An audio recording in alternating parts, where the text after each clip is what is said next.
watching Kashif Times. Kanwar यात्रा निकाली गई है, श्रद्धालुओं के लिए किस तरह से यहाँ पर इंतजाम किया गया? देखो, यहाँ ऐसा है कि श्रद्धालु जो आते हैं वो तो वहाँ मैं देखा, सुबह 6 बजे गया था बाहर मलड़ की तरफ गणेश नगर, और वहाँ से मैं जाके आया था। तो जहाँ वहाँ से जगह जगह पे ऐसे लोगों ने कांवड़ यात्रा के स्वागत के लिए व्यवस्था किए है। उनमें उनको फूड्स देते हैं, पानी देते हैं, वो चलती आ रहा है। एक किलोमीटर के ऊपर ऐसा व्यवस्था है। और लोग प्रचंड संख्या से, जैसा इन्होंने बोला कि पहले 50,000 था, अभी 1 लाख हो गए।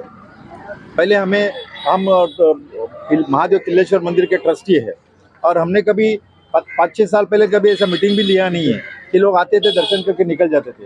लेकिन इतनी भीड़ अभी बढ़ने लगी है, तो हम लोगों ने खास मीटिंग लेके हम लोग पुलिस स्टेशन में उसकी जानकारी देते हैं, और उस हिसाब से इस टाइम में 25 से 50 पुलिस के बंदोबस्त किया है कि लोगों को एंट्री अच्छी तरह से हो, लोगों को अच्छी तरह से दर्शन हो। अब मैं सुबह जाके आया, गांवकरी लोगों के लिए अलग लाइन था और कांवड़ यात्री लोगों के लिए एक अलग लाइन लगाया, और मैं देख के मैं खुश होकर वहाँ से आया हूँ, और अच्छे तरह से सब दर्शन हो रहा है। गोवर्धन ट्रस्ट शिव भक्तों की तरह से स्वागत कर रहा है।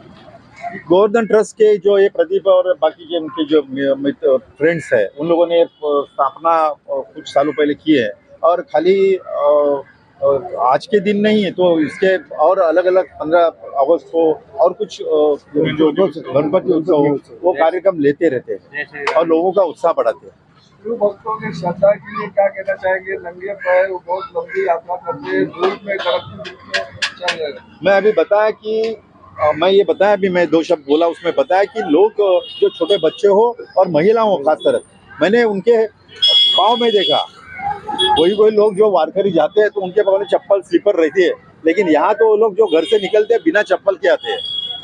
और आपने देखा होगा कि मारवे से लेकर मठ तक रोड एकदम खराब हो चुका है। ऐसे हालात में भी वो लोग बिना चप्पल के आ रहे हैं, मैं उनको नमन करता हूँ। गोवर्धन ट्रस्ट कब से ये लगा रहा है, और से पानी और केला बढ़ता है? तीसरा साल है, 2 साल से चल रहा है, और बड़ी मेहमान में ये लोग बड़े उत्साह से काम कर रहे हैं। कुछ भले भक्त जो है जिनके पैर भी नहीं है, बहुत विकलांग टाइप के भी है, वो तक बहुत पैदल आ रहे हैं, उनके लिए क्या कहना चाहते हैं? मैं बोला कि ये इस मंदिर का एक वैशिष्ट्य है। मुक्तेश्वर किल्लेश्वर मंदिर जो है, जैसे महेश पटेल जी ने बताया कि स्वयंभू मंदिर है। 1200 साल में भीम राजा यहाँ आया था, उन्होंने उसकी स्थापना की थी, और तभी से ये मंदिर एक ऐसा मंदिर है कि आप जाएंगे खुद तो पता चलेगा कि वहाँ से मुंबई का पूरा नज़ारा दिखता है। और इतना जब लोग पहली बार जाते हैं तो एकदम अचंभे होते हैं कि ये मुंबई में है। ये मुंबई में मंदिर, ऐसा मंदिर है कभी किधर किसी ने देखा नहीं है, ऐसा मंदिर है। तो और लोगों को ऐसा है कि लोग जब जाते हैं और दर्शन करते हैं तो उनको कुछ अच्छा महसूस होता है, उनको भगवान बोले बाबा उनको डेफिनेटली आशीर्वाद देते हैं। जैसे कि आपने बताया, आप तो वैसे भी यहाँ के रहवासी है, आपने बचपन से लेके अभी तक क्या फर्क देखा जो कांवड़ यात्रा में कितनी तादाद बढ़ी? आपको बताऊं, मैं ग्रेजुएट हुआ ना तो वहाँ बैठ के हो गया। वहाँ जो शांति है वो शांति पूरा मुंबई में, पूरा वर्ल्ड में नहीं है। मैं उधर जाके पढ़ता था भी बचपन से, तो उधर मैं तो पूरा मेरा जिंदगी इधर गया है। मैंने देखा है कांवड़ यात्रा उस टाइम में कम आते थे, अभी बहुत संख्या बढ़ गई है, और यही अच्छा सुकून है, अच्छी शुरुआत है। ये धर्म के लोग अभी एक साथ आना चाहिए और ऐसा कार्यक्रम लेना चाहिए।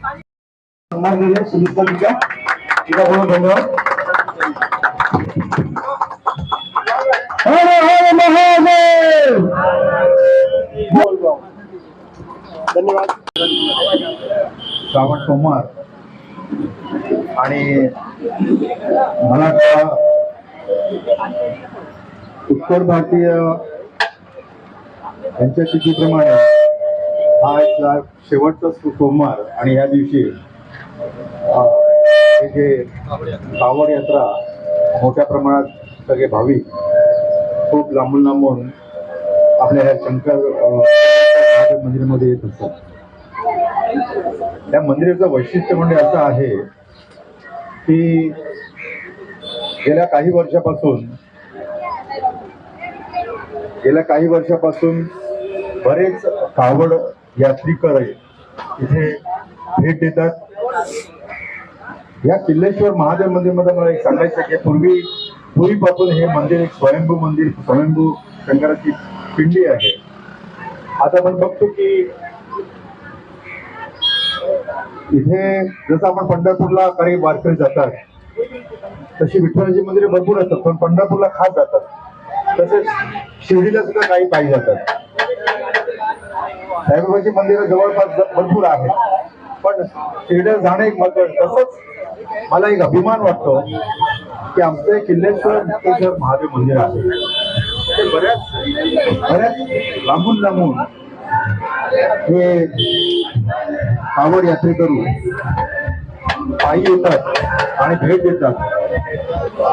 आणि याच्यामध्ये लहान मुलं, स्त्रिया, पुरुष